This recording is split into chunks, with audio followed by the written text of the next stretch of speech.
അങ്ങനെയുള്ള ഒരു വിഭാഗം എവിടെങ്കിലും ഏതെങ്കിലും ഭാഗങ്ങളിൽ അവർ വന്ന് താമസിക്കുകയാണെങ്കിൽ ആ താമസിക്കുന്ന സ്ഥലത്ത് ഭക്ഷണം കഴിക്കാൻ ഒന്നും കിട്ടാത്ത അവസ്ഥയാണെങ്കിൽ റബ്ബ് തആല ഇവരെ വിശപ്പടക്കാൻ വേണ്ടി ചെയ്യുന്നത് മഹാന്മാരായ പണ്ഡിതന്മാര് പറഞ്ഞു, പാമ്പുകളെ കൂട്ടത്തിൽ തിന്നീൻ എന്ന് പറഞ്ഞൊരു പാമ്പുണ്ട്, ഉഗ്രൻ വിഷമുള്ള പാമ്പ്. അതുകൊണ്ടാണ് സത്യനിഷേധിയുടെ ഖബറുകളിലൊക്കെ 99 തിന്നീൻ ഉണ്ടാകുന്നതാണ്. അള്ളാഹു കാത്തുരക്ഷിക്കണം. ഒന്നല്ല 99. അതിൽ നിന്ന് ഒന്ന് ഹദീസിലുണ്ട്, ഒന്ന് ഭൂമിയിൽ വന്നിട്ട് ഒന്നിങ്ങനെ ഒരു തുള്ളി വെള്ളം ഒന്ന് തുപ്പിയാൽ മാ അമ്പത്തത്തിൽ അർദു ഷൈഅ, ഭൂമിയിലൊന്നും. അത്രയും ഗൗരവമുള്ള വിഷസർപ്പങ്ങളുണ്ട്. ഒന്നല്ല സഹോദരങ്ങളെ, ഒന്ന് കാണുമ്പോഴേക്കെന്നെ പേടിയില്ലേ? മുഅ്മിനീങ്ങൾക്കല്ല, സത്യനിഷേധികൾക്ക്. അവർക്ക് അല്ലാഹു തആല കൊടുക്കുന്ന ശിക്ഷയാണ്. അങ്ങനെയുള്ള വിഷസർപ്പങ്ങളെ അല്ലാഹു സുബ്ഹാനഹു വ തആല നല്ല നീളമുള്ളതിനെ നോക്കിയിട്ട് ഇവരുടെ ഭാഗത്തേക്ക് അടുപ്പിച്ചു കൊടുത്ത് ഈ പരാതിപ്പെട്ട ആളുകൾ ഇവരെ പറ്റി പറഞ്ഞ കൂട്ടത്തിൽ പറഞ്ഞു, ദുൽഖർനൈൻ രാജാവേ, ഇവിടെ ഒരു സമൂഹമുണ്ട്. നേരത്തെ പറഞ്ഞ ആ 2 മലകൾക്കിടയിലായിട്ട് വലിയ സമൂഹമാണ്. ഖൽഖം മിൻ ഖൽഖില്ല. അവരിൽ അധിക ആളുകളും മനുഷ്യരോട് രൂപസാദൃശ്യമുള്ളതാണ്. മനുഷ്യരാണ്, പക്ഷെ ചിലപ്പോ ചില രൂപം കണ്ടാലും മനുഷ്യരല്ലേ എന്ന് തോന്നിപ്പോകും. നേരത്തെ പറഞ്ഞ രൂപം കാണുമ്പോൾ 2 താഴെ വരെ മുട്ടുന്ന 2 ചെവി കണ്ടാല് പേടിയായി പോകും. ആ ആളുകളെ ഒന്ന് ഒതുക്കി നിർത്തി തരാനാണ് മഹാനവറുകളോട് പറഞ്ഞത്. അല്ലാഹു തആല അവർക്ക് കൊടുക്കും പോലെയുള്ള വികസനവും വളർച്ചയും മറ്റാർക്കും നൽകിയിട്ടില്ല. ഒരു വർഷത്തിൽ ഇവർക്ക് വല്ലാത്ത വികസനവും വളർച്ച. അള്ളാഹുവിന്റെ സൃഷ്ടികളിൽ ഇവരെ പോലെ വളരുന്ന ആളുകളെ കാണാൻ കഴിയില്ല, ഇവരെ പോലെ വർധനവുള്ള ആൾക്കാരെയും കാണാൻ കഴിയില്ല. ഓരോ ദിവസവും അവരിങ്ങനെ വർദ്ധിക്കുന്നു, എണ്ണം പെരുകുന്നു. അവർ ഇനിയും ഇങ്ങോട്ട് വരാതെ അവരെ തടഞ്ഞു നിർത്താനാണ് ദുൽഖർനൈൻ രാജാവിനോട് ആ ജനത മുഴുവൻ ആളുകളും വന്ന് അപേക്ഷിച്ചത്. ദുൽഖർനൈൻ രാജാവ് അവരെ ഒന്ന് കാണാൻ വേണ്ടി പോയി, അവരെ ഒന്ന് നോക്കാനും എങ്ങനെയുണ്ട് എന്നൊക്കെ ശ്രദ്ധിക്കാനും. മഹാനവറുകൾ പോയി നോക്കുമ്പോ, അവര് താമസിക്കുന്നിടത്ത് പോയി നോക്കുമ്പോ ഫൈദാഹും അലാ മിഖ്ദാരിൻ വാഹിദിൻ, ആണും പെണ്ണും ഒക്കെ ഒരേ അളവിലാണ്. എളുപ്പം കുറഞ്ഞവരൊന്നല്ല, നല്ല ഹൈറ്റും വെയിറ്റും ഉള്ളവരാണ്. എന്നിട്ട് മഹാനവറുകൾ പറയുന്നുണ്ട്, ലഹും മഖാലീബ്, അവർക്ക് നഖങ്ങളുടെ, നമ്മുടെയൊക്കെ കയ്യിലുള്ള നഖങ്ങളുടെ സ്ഥാനത്ത് അവർക്ക് വലിയ വലിയ കൊളത്തുകൾ, വലിക്കാൻ പറ്റുന്ന രീതിയിലുള്ള പ്രത്യേക തരം കൊളത്തുകളാണ് അല്ലാഹു തആല കൊടുത്തിരിക്കുന്നത്. അതുകൊണ്ട് എന്തും തുരക്കാനും മാന്തിപ്പിടിക്കാനും തകർക്കാനൊക്കെ കഴിയും. അവർക്ക് മൃഗങ്ങളെ പോലെ തേറ്റകളുണ്ട്. വഹനാകുൻ കഹനാകിൽ ലിബിൽ, ഒട്ടകത്തിന്റെ താട പോലെ താടയുണ്ട്. ഇങ്ങനെയുള്ള ഈ മനുഷ്യന്മാരെ കണ്ടപ്പോ മഹാനവറുകൾ അവരുടെ രൂപഭാവങ്ങളൊക്കെ ശ്രദ്ധിച്ച് ശരിക്കും അവരെ പറ്റി പഠിച്ചു നോക്കി. അവരിൽ ഒരാണും പെണ്ണും മരിക്കണമെങ്കിൽ 1000 മക്കൾ അവരിൽ നിന്ന് ജനിക്കണം. ഒരാൾക്ക് 999 കുട്ടികൾ ഉണ്ടായാൽ പറയും ടൈമായിട്ടോ ഒരു ചാൻസ്. ഒരാൾക്ക് 1000 മക്കൾ. അപ്പോ എത്ര സംഖ്യ കൂടുതലുണ്ടാകും? ഇതൊക്കെ കേൾക്കുമ്പോ നമ്മളെ മനസ്സിൽ, ഉസ്താദ്, ഇത്രയും അധികം ആളുകളെ ഉൾക്കൊള്ളാനും വളർത്താനും ഒക്കെ പറ്റിയ ഒരു പ്രദേശം അവിടെ ഉണ്ട്. ഇത്ര ആളുകൾ വേണപ്പോ എന്ന് വളരാൻ തുടങ്ങിയിട്ടുണ്ട്. ഇപ്പൊ ഇന്നും ഇന്നലെയും തുടങ്ങിയല്ലോ, അല്ലെങ്കിൽ ഇപ്പൊ 1 നൂറ്റാണ്ട് 2 നൂറ്റാണ്ട് 3 നൂറ്റാണ്ടൊന്നല്ലല്ലോ. ഹബീബ് സല്ലല്ലാഹു അലൈഹി വസല്ലം തങ്ങൾ വന്നിട്ട് തന്നെ 1400 വർഷങ്ങൾ കഴിഞ്ഞില്ലേ? അതിനെയും എത്ര മുമ്പാണ്. അപ്പൊ ദുൽഖർനൈൻ രാജാവ് മഹാനവറുകളുടെ കാലം എന്നാണ്? ഖലീലുല്ലാഹി ഇബ്രാഹിം അലൈഹി സ്വലാത്തു വസ്സലാം ജീവിച്ചിരിക്കുന്ന കാലത്താണ് ദുൽഖർനൈൻ രാജാവുണ്ട്. ഇബ്രാഹിം നബി അലൈഹി സ്വലാമിനെ കാണാൻ വേണ്ടി മക്കയിലേക്ക് ദുൽഖർനൈൻ രാജാവ് വന്നിട്ടുണ്ട്. വലിയ രാജാവല്ലേ വരുന്നത്. രാജാവിനെ സ്വീകരിക്കാൻ വേണ്ടി ഇബ്രാഹിം നബി അലൈഹി സ്വലാം വാഹനം കൊടുത്തയച്ചു. പക്ഷേ ആ വാഹനത്തിൽ ദുൽഖർനൈൻ രാജാവ് യാത്ര ചെയ്തില്ല. വാഹനം സ്വീകരിക്കാതെയാണ് ഇബ്രാഹിം നബി അലൈഹി സ്വലാമിന് എടുത്തു. ഇബ്രാഹിം നബി അലൈഹി സ്വലാമിനുള്ള വലിയ ബഹുമാനം. ഇബ്രാഹിം നബി അലൈഹി സ്വലാമിനെ കാണാൻ വേണ്ടി വന്നത്. ഒരുപാട് കാഴ്ചകൾ കണ്ട് വിവിധ സമുദായങ്ങളെ കുറിച്ച് റിപ്പോർട്ട് ചെയ്ത മഹാനാണ് ദുൽഖർനൈൻ ചക്രവർത്തി. ആ മഹാനുഭാവൻ പറയുന്നു, ഈ മനുഷ്യന്മാര് ഒരാൾക്ക് 1000 മക്കൾ ഒരാളെ മുതുകിൽ നിന്ന്, 1000 കുഞ്ഞുങ്ങൾക്കൊരു പെണ്ണ് ജന്മം നൽകും. മരണം ഉറപ്പായി കഴിഞ്ഞാൽ അവരതിനു വേണ്ടി ഒന്ന് ഒരുങ്ങി ആളങ്ങ് മരിക്കും. മരിക്കുന്ന നേരത്ത് കാര്യമായിട്ട് ഭക്ഷണം കിട്ടാത്ത നേരമാണെങ്കിൽ പിന്നെ അയാളെ അടക്കം ചെയ്യേണ്ടി വരില്ല. അത് പിന്നെ ഇവർക്ക് തന്നെ ഭക്ഷണമായി അവരെന്നെ അതിനെ ഉപയോഗിക്കും. അങ്ങനെ ഓരോ വർഷവും കഴിയും തോറും ആണും പെണ്ണും ഇങ്ങനെ പെരുകി പല ഭാഗങ്ങളിലേക്കും വർദ്ധിച്ച് ഒരുപാട് കൂട്ടമായി ആളുകൾ വികസിച്ച് വളർന്നു വരും. ദുൽഖർനൈൻ ചക്രവർത്തി പറയാൻ, ഇവര് വല്ലാതെ ആരോഗ്യമുള്ള ആളുകളാണ്. ചെറിയ ആരോഗ്യം എന്നല്ല, വലിയ ആരോഗ്യമുള്ള ആളുകളാണ്. അവരെ ആ ആരോഗ്യത്തിന്റെയും ശക്തിയുടെയും വർധനവ് കൊണ്ടാണ് ബഹുമാനപ്പെട്ട ഈസാ നബി അലൈഹി സ്വലാത്തു വസ്സലാമിനോട് അള്ളാഹുവിന്റെ കൽപ്പന, ഈസാ നബിയെ, ഒരു ടീമിനെ ഞാൻ അയക്കുന്നുണ്ട്, നിങ്ങൾക്ക് അവരെ ഒന്നും ചെയ്യാൻ പറ്റൂല. ആരോടത് പറയുന്നത്? ഒരുപാട് മനുഷ്യന്മാരെ വഴിപിയപ്പിച്ച് സ്വർഗവും നരകവും ഒക്കെ കാണിച്ചു കൊടുത്ത ആൾക്കാരെ പറ്റിച്ച ദജ്ജാലിനെ വകവരുത്തിയ മഹാനാണ് ഈസാ നബി അലൈഹി സ്വലാത്തു വസ്സലാം. വകവരുത്താം. ആ ഈസാ നബി അലൈഹി സ്വലാം ദജ്ജാലിനൊക്കെ വകവരുത്തി മുന്നോട്ട് നീങ്ങുമ്പോഴാണ് അള്ളാഹു തആല പറയുന്നത് ഇങ്ങനെ ഒരു ടീം വരുന്നുണ്ട്, അവരെ എതിർക്കാൻ നിങ്ങളെ കൊണ്ട് കഴിയില്ല, നേരിടാൻ കഴിയൂല. അതുകൊണ്ട് നിങ്ങൾ നിങ്ങളുടെ ആളുകളെയുമായിട്ട് ഒതുങ്ങിക്കൂടേണ്ട കേന്ദ്രങ്ങളിലേക്ക്, വിശുദ്ധമായ മക്കയും മദീനയും ബൈത്തുൽ മഖ്ദിസിലേക്ക് മുസ്ലിങ്ങൾ അവിടേക്ക് അങ്ങോട്ട് കേന്ദ്രീകരിക്കും. ഇവര് പുറത്തേക്ക് വന്നു കഴിഞ്ഞാൽ, അതിനു മുമ്പ് സഹോദരങ്ങളെ ഒരു വിഷയം കൂടി ഇവിടെ പറയട്ടെ, ഞാൻ ആ വിഷയത്തിലേക്ക് വരുന്നതിന് മുമ്പ്. ഇങ്ങനെ ഒരു സ്ഥലത്തെ പറ്റിയുള്ള ചർച്ച, ഈ ആളുകളെ പറ്റിയുള്ള ചർച്ച പറയുമ്പോ മഹാന്മാരായ പണ്ഡിതന്മാര് കണ്ട ആളുകള് അത് റിപ്പോർട്ട് ചെയ്ത സംഭവങ്ങൾ പറയുന്നുണ്ട്. അഷ്റഫുൽ ഖൽഖ് സല്ലല്ലാഹു അലൈഹി വസല്ലം തങ്ങളോട് ചോദിച്ചു ഒരാൾ വന്നിട്ട്, നബിയെ, ഖദ് റഅയ്ത സദ്ദ യഅജൂജ വ മഅജൂജ്, യഅജൂജ് മഅജൂജിനെ അപ്പുറത്ത് മറയാക്കി വെച്ച ആ അടച്ചു വെച്ച ഭിത്തി തങ്ങൾ കണ്ടിട്ടുണ്ടോ? തങ്ങൾ പറഞ്ഞു, കണ്ടിട്ടുണ്ട്. എന്നാ അതൊന്ന് വിശദീകരിച്ചു തരൂ, എങ്ങനെയാണ് ആ ഭിത്തിയുടെ അവസ്ഥ? നബി സല്ലല്ലാഹു അലൈഹി വസല്ലം തങ്ങൾ പറഞ്ഞു, അത് നല്ല മിനുസമുള്ള ഒരൊറ്റ ചുമര് പോലെ നല്ല ഭംഗിയുള്ളൊരു ചുമരാക്കി കെട്ടി ഭദ്രമാക്കി വെച്ചിട്ടുണ്ട്. അങ്ങോട്ടുള്ള റൂട്ട് ത്വരീഖത്തുൻ സൗദാ വ ത്വരീഖത്തുൻ ഹംറാ, കറുത്ത വഴിയുണ്ട് ചുവന്ന വഴിയുണ്ട് റൂട്ട്. ഞാനത് കണ്ടിട്ടുണ്ട് എന്ന് നബി സല്ലല്ലാഹു അലൈഹി വസല്ലം തങ്ങൾ പറഞ്ഞു.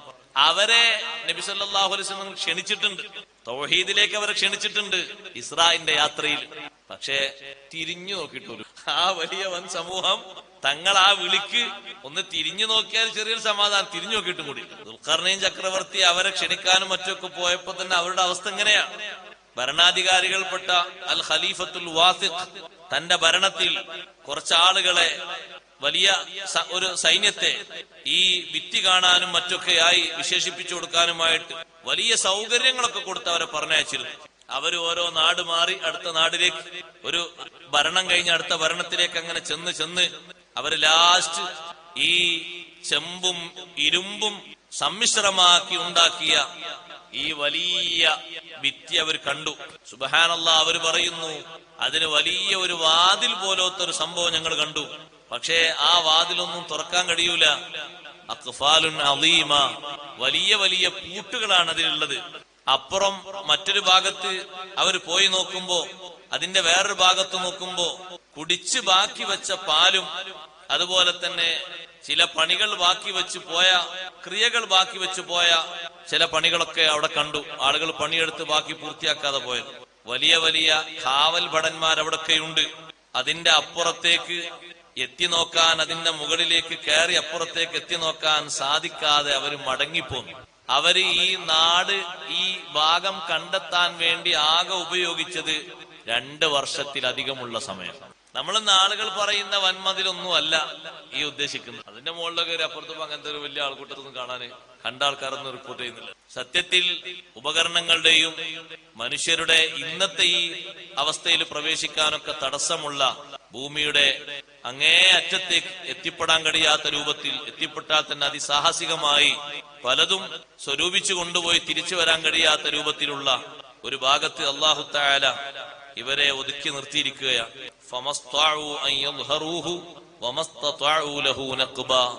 അല്ലാഹു തആല പറഞ്ഞു, അവർക്ക് അതിന്റെ പുറത്ത് കയറി ഇങ്ങോട്ട് ചാടാൻ സാധിക്കൂല.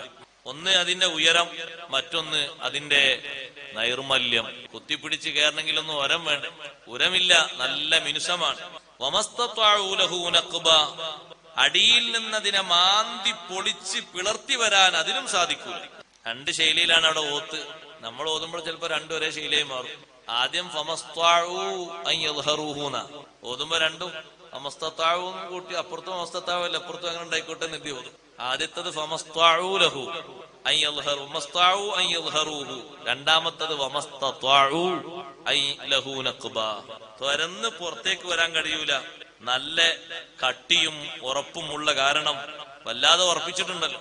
മാന്തി തുറന്ന് കഷ്ണങ്ങളാക്കി അടർത്തിയെടുത്ത് വരാൻ അവർക്ക് കഴിയാത്തൊരവസ്ഥയും അവിടെയുണ്ട്.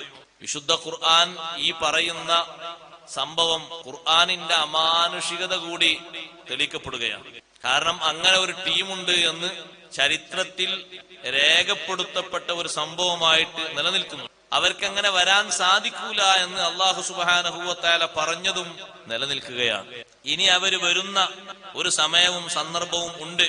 അതെപ്പോഴാണ്? എല്ലാ ദിവസവും അവരത് കുടിക്കാനും മാന്തി പിളർത്തി വരാനും വേണ്ടി അവര് ശ്രമിക്കും. എല്ലാ ദിവസവും രാവിലെ അവർ പുറപ്പെടും. ഒരു വലിയ സമൂഹം പുറം ലോകം കാണാൻ വേണ്ടിയുള്ള ശ്രമമാണ്. എന്നിട്ട് അവരങ്ങനെ കുടിച്ച് രാത്രിയാകുന്ന സമയത്ത് ക്യാപ്റ്റൻ പറയും, ഇന്ന് നമുക്ക് മടങ്ങിപ്പോകാം, ഇന്ന് നമുക്ക് തിരിച്ചു പോകാം എന്ന് പറയും. പിറ്റേന്ന് രാവിലെ വന്ന് നോക്കുമ്പോ ഇന്നലെ കുഴിച്ചു വെച്ചത് കൂടി അടഞ്ഞിട്ടുണ്ട്, മൂടിയിട്ടുണ്ട്. വീണ്ടും കുടിക്കാൻ തുടങ്ങും. കുഴിച്ച് ഹത്തായിദാ കാദു യറൗന ശുആ, ഇപ്പുറത്തുനിന്ന് പ്രകാശരശ്മികൾ കാണാൻ രൂപത്തിലായാൽ അവര് പറയും, അള്ളാഹു അവരെ പുറത്തേക്ക് കൊണ്ടുവരാനുള്ള ടൈമൊക്കെ ആകുമ്പോ അവര് പറയും, ഇനി നമുക്ക് മടങ്ങിപ്പോകാം, ഇൻഷാ അല്ലാ ബാക്കി നാളെ എന്ന് പറയും. എല്ലാവരും പറയും ഇൻഷാ അല്ലാ ബാക്കി നാളെയാണ്, ഇൻഷാ അല്ലാ ബാക്കി നാളെ എന്ന് പറഞ്ഞ് എല്ലാവരും അവിടുന്ന് ഒഴിവാകുമ്പോ, അവിടുന്ന് പോകുമ്പോ, പിന്നെ പിറ്റേ ദിവസം വന്നു നോക്കുമ്പോ ഈ ഇൻഷാ അല്ലാ എങ്ങനെ പറയില്ലെന്നൊരു ചോദ്യം അവിടെ ഉണ്ടല്ലോ അല്ലെ? അതിന് ഖുർആൻ പണ്ഡിതന്മാര് പറയുന്നുണ്ട്, അവരുടെ പുറപ്പാടിനോടനുബന്ധിച്ച് ഖലഖ ഫീഹിം റജുലൻ മുഅ്മിനൻ, അവരുടെ കൂട്ടത്തിൽ ഒരു മുഅ്മിനായ വ്യക്തിയെ അല്ലാഹു ഖൽഖ് ചെയ്യുന്ന, അയാള് പറയുന്ന വാക്കാണ് ഇൻഷാ അല്ലാഹ്. അപ്പൊ ബാക്കിയുള്ളവര് ഏറ്റു പറയും, അവര് പറയും, ഇയാൾ പറയുമ്പോ അവരും പറയും. പിറ്റേന്ന് വന്നു നോക്കുമ്പോ ഇനി കുറച്ചുകൂടി കുഴിച്ചാ മതി, നല്ല ഊക്കിൽ അവർ കുഴിച്ച് പിറ്റേന്ന് രാവിലെ വരുമ്പോ ഖൂലു ബിസ്മില്ലാ, ഇദ്ദേഹം പറയും ബിസ്മി കൊണ്ട് തുടങ്ങാൻ. അപ്പൊ എല്ലാരും ബിസ്മില്ലാഹി ചൊല്ലും. അപ്പൊ പിന്നെ അവിടെ ഒരു ചോദ്യം പിന്നെ ഉണ്ടല്ലോ, ബിസ്മില്ലാഹി അവര് ചൊല്ലിയിട്ട് കാര്യമുണ്ടോ? ചൊല്ലാൻ പറഞ്ഞു കൊടുക്കുന്ന ആള് ചൊല്ലുമ്പോ ഒരു കാര്യമുണ്ടോ? അവർക്കതിൽ പുണ്യൊന്നുമില്ലെങ്കിലും, പക്ഷെ ചൊല്ലാൻ പറഞ്ഞു കൊടുത്ത ആള് ബിസ്മില്ല കൊണ്ട് തുടങ്ങാൻ പറഞ്ഞില്ലേ, അപ്പോലും ബിസ്മില്ലാഹി ചൊല്ലിയിട്ട് തുടങ്ങുമ്പോ ബിസ്മില്ലാഹി ഏതായാലും വലിയ ബർക്കത്തുള്ളതാണല്ലോ. ഇപ്പൊ അള്ളാഹ് എന്നുള്ള ഇസ്മ് അത് ഒരു മൂമിനായ മനുഷ്യൻ ചുമന്നാൽ ഉള്ള പുണ്യം പോലെ അല്ലെ, അതേ പുണ്യമല്ലെങ്കിലും കുറച്ചൊക്കെ ഒരു പുണ്യം ആ ഇസ്മ് മറ്റുള്ളവർ ചുമന്നാലുണ്ടാവും. കാരണം ആ ഇസ്മിന് ബഹുമാനുണ്ട്, ചുമക്കുന്ന ആളെ ബഹുമാനല്ല. മനസ്സിലായില്ല? അതുകൊണ്ടാണ് സഹോദരങ്ങളെ, തഫ്സീർ റാസിയിലൊക്കെ കാണാം, എത്ര കൊല്ലം അള്ളാഹുവിനോട് പറഞ്ഞിരുന്നു മൂസാ നബി അലൈഹി സ്വലാം ഫിർഔനൊന്ന് ശരിയാക്കണം ചോദിച്ചില്ലേന്നു? എത്ര സൗകര്യമുള്ള ആളാ ഫിർഔൻ, ഓനൊന്ന് ശരിയാക്കണം. എന്തേ അള്ളാഹുത്തല എത്ര ആൾക്കാരെ ആക്രമിച്ചു, കുറെ ബനൂ ഇസ്രായേൽക്കാരെ ആക്രമിച്ചില്ലേ, പിന്നെ എന്തേ അള്ളാഹുത്തല അവനെ പണിയാക്കാതിരുന്നത്? അതിന് ഇമാം റാസി റളിയല്ലാഹു അൻഹു പറയുന്നുണ്ട്, ഇലാഹിയത്ത് വാദിക്കുന്നതിന്റെ മുമ്പ്, ഞാനാണ് റബ്ബ്, ഞാനാണ് ഇലാഹാണെന്ന് വാദിക്കുന്നതിന് മുമ്പ് ഫിർഔന് അവന്റെ കൊട്ടാരത്തിന്റെ വാതിൽ പടിക്കൽ എഴുതി വെച്ചിരുന്നത് അള്ളാഹുവിന്റെ ഇസ്മ. അപ്പൊ അതിന്റെ ഒരു കാവൽ അവനുണ്ടായിരുന്നു എന്ന് റാസിയിൽ കാണാം, തഫ്സീർ റാസിയിലുണ്ട്. അത് എഴുതി വെച്ചു എന്ന് എഴുതിയിട്ട് മുസ്ലിം ആകുന്നില്ല. മുസ്ലിമാണ്. എന്നാ വിൽക്കുന്ന ആൾക്കാരെത്തണ്ട് ഓരൊക്കെ മുസ്ലിമാണ്. ബിസ്മില്ലാഹി ഇങ്ങനെ എഴുതി വെച്ചത്, അല്ലെങ്കിൽ അതിന്റെ ഫ്ലക്സ്, അതിന്റെ പിന്നെ ശരിക്കും ആൽബത്തിലാക്കി വിൽക്കുന്ന ആൾക്കാരില്ലേ, ഒരു വിൽപ്പന എന്നുള്ള ആൾക്കാർ കൊണ്ടുവരാണ്. ഈ ബിസ്മില്ലാഹി എന്ന് എഴുതി വെച്ചിരുന്നു എന്നതുകൊണ്ട് വലിയൊരു കാവൽ അള്ളാഹുവിന്റെ ഭാഗത്തു നിന്നുണ്ടായിരുന്നു. അപ്പൊ അത് അവരും ചൊല്ലും, ഏറ്റു ചൊല്ലും. എന്നിട്ട് അവർ കുടിക്കാൻ തുടങ്ങും. കുടി അന്നത്തോട് തീരും. പിന്നെ അവർ പുറത്തേക്ക് വരാൻ, പുറത്തേക്ക് വന്നാൽ കാണുന്നവരെ മുഴുവനും കൊല്ലും. അതുകൊണ്ടാണ് ഈസാ നബി അലൈഹി സ്വലാത്തു വസ്സലാമിനോട് ഒതുങ്ങിക്കഴിയാൻ അള്ളാഹുവിന്റെ കൽപ്പന. കാണുന്നത് മുഴുവനും കൊല്ലും, കിട്ടുന്നത് മുഴുവനും ഭക്ഷിക്കും. എന്ത് കിട്ടിയാലും ഭക്ഷിക്കും, അതല്ലേ എന്ത് കിട്ടിയാലും ഭക്ഷിക്കും. അങ്ങനെ ഒരു പടപ്പ്, എന്ത് കിട്ടിയാലും ഭക്ഷിക്കും. ഏത് വെള്ളവും അവര് കുടിക്കും. അവര് കടന്നു വരുമ്പോ തൊബരിയ തടാകത്തിലൊക്കെ നല്ല വെള്ളമുണ്ട്. പക്ഷേ അവരാദ്യ ടീം വരുമ്പോ ആ വെള്ളം കുടിച്ചു കഴിയുമ്പോ അടുത്ത ടീം പറയും, ഇവിടെ വെള്ളം ഉണ്ടായിരുന്നല്ലോ അല്ലെ, ചെറിയ നനവൊക്കെ കാണുന്നു. ഭൂമിയിലെ ജലാശയങ്ങളൊക്കെ തീർത്താലേ സുബ്ഹാനല്ലാഹ്, കാര്യം പോക്കന്നെ പരന്ന് വരില്ലേ ഒന്നായിട്ട്. അള്ളാഹു പറഞ്ഞു നോക്കുക, ആ ആളുകൾ ഈ യജൂജ് മൗജൂജ് എന്ന വിഭാഗം തറക്കിനാ ബഅലഹും യമൂജു ഫീ ബഅലിൻ. യമൂജു എന്ന് പറഞ്ഞാൽ സാധാരണ തിരയടിക്കുന്നതിനാണ് അറബിയിൽ മൗജ്, തിര അടിക്കും പോലെ ഒരു ടീം ഒന്നായിട്ട് ആദ്യ ടീം ഇങ്ങനെ കടന്നു വരികയാണ്. എന്നിട്ട് കടലിലൂടെ കൊണ്ടുപോയാൽ കടലിലുള്ള മത്സ്യങ്ങൾ, ഞണ്ട്, അതിലുള്ള ആമ, എന്തെല്ലാം ഉണ്ടോ അത് മുഴുവനും മറ്റു ജീവികളെയും ഇവര് ഭക്ഷിക്കും. ചില പണ്ഡിതന്മാര് പറഞ്ഞു, അല്ലാഹു സുബ്ഹാനഹു വ തആല ഭൂമിയിലേക്ക്, സ്വർഗത്തിൽ നിന്ന് ഭൂമിയിലേക്ക് വിട്ട 5 നദികളുണ്ട്, 5 പുഴകളുണ്ട്. അത് അല്ലാഹു എടുത്തുയർത്തും എന്ന് ചില തഫ്സീറുകളിൽ കാണാം. ഖുർആനിനെയും അല്ലാഹു ഉയർത്തും അതിന്റെ പരിശുദ്ധിക്ക് വേണ്ടി. അങ്ങനെയുണ്ട്. ഇൽമിനും പരിശുദ്ധി ഉണ്ടല്ലോ, അതും അല്ലാഹു ഉയർത്തും. പിന്നെ അങ്ങനെ മടക്കി കൊടുക്കൂല എന്നല്ല, വേറെ കാലം കഴിഞ്ഞ ശേഷം ഇവരിൽ നിന്നും പരിശുദ്ധിക്ക് വേണ്ടി. അതിൽ എണ്ണീട്ടുണ്ട് ടൈഗ്രീസ്, യൂപ്രട്ടീസ് നദിയും, നൈൽ നദിയും, സൈഹൂൻ നദിയും, ജൈഹൂൻ നദിയും. അതിൽ ഇന്ത്യയിലുള്ളതാണ് സൈഹൂൻ. നമ്മൾ ചില്ലറ ആൾക്കാരെ സ്വന്തം നദിയോട്. യൂപ്രട്ടീസും ടൈഗ്രീസും ഒക്കെ പിന്നെ ഇറാഖ് ആ ഭാഗത്താണ്, മിസ്ർ ഭാഗത്ത് നൈല്. ഇത് അല്ലാഹു തആല അങ്ങോട്ട് ഉയർത്തുമെന്ന് ചില ഖുർആൻ വ്യാഖ്യാതാക്കൾ പറഞ്ഞിട്ടുണ്ട്. എന്നാലും പിന്നെയും ജലാശയങ്ങളുടെ ലൊക്കെ നടന്നുപോയി ഒരു തുള്ളി വെള്ളം ബാക്കി വെക്കാതെ ഒക്കെ കുടിച്ച് എല്ലാ ഭാഗത്തിലൂടെയും ചുറ്റി സഞ്ചരിച്ച്, പക്ഷേ 4 സ്ഥലങ്ങളിലേക്ക് കടക്കാൻ കഴിയാതെ അവര് സ്തംഭിച്ചു. അവിടേക്ക് കടക്കാനുള്ള അവസാനത്തെ ഒരു ശ്രമം അവർ നടത്തുന്ന ഹദീസിലുണ്ട്. വല്ലാത്ത ആൾക്കാരെ. ഈസാ നബി അലൈഹിസ്സലാമും കൂട്ടരും ആ ടൈമിൽ അള്ളാഹുവിനോട് കേണപേക്ഷിച്ച് പ്രാർത്ഥന നടത്തും. അള്ളാഹുവേ, സഹിക്കാൻ പറ്റുന്ന ദിവസം ഇവരിങ്ങനെ വന്ന് എല്ലാ ഭാഗത്തും ഇങ്ങനെ പോകും. സഹോദരങ്ങളെ, ഭൂമിയുടെ ഏതോ ഒരു ദിക്കിൽ ഒരു ചെറിയ വൈറസ് ഇങ്ങനെ തെറിച്ചപ്പോഴേക്ക് ആളുകൾ പേടിച്ച ഓർമ്മ ഉണ്ടാവും. ഒക്കെ മൊത്തം പേടിച്ച ഓർമ്മ ഉണ്ടാവും. ഇത് 1, 2 വൈറസ് അല്ല, 1000, 10,000 കൂട്ടം ഒന്നായിട്ടാണ്. എത്രയാണ് ഇവരെ എണ്ണം? ഇവരെ എണ്ണം അള്ളാഹുവിനല്ലാതെ അറിയില്ല എന്നുണ്ട് ചില റിപ്പോർട്ടിൽ. ഇബ്നു അബ്ബാസ് റളിയല്ലാഹു അൻഹു പറഞ്ഞു, മനുഷ്യന്മാരെ അല്ലാഹു തആല ബാക്കിയുള്ള മനുഷ്യന്മാരും ഇവരും നോക്കിയാൽ മൊത്തത്തിൽ നോക്കുമ്പോ 10ൽ 1 ഉള്ളൂ ബാക്കിയുള്ളവര്, ബാക്കി 9 ഇവരാണ്.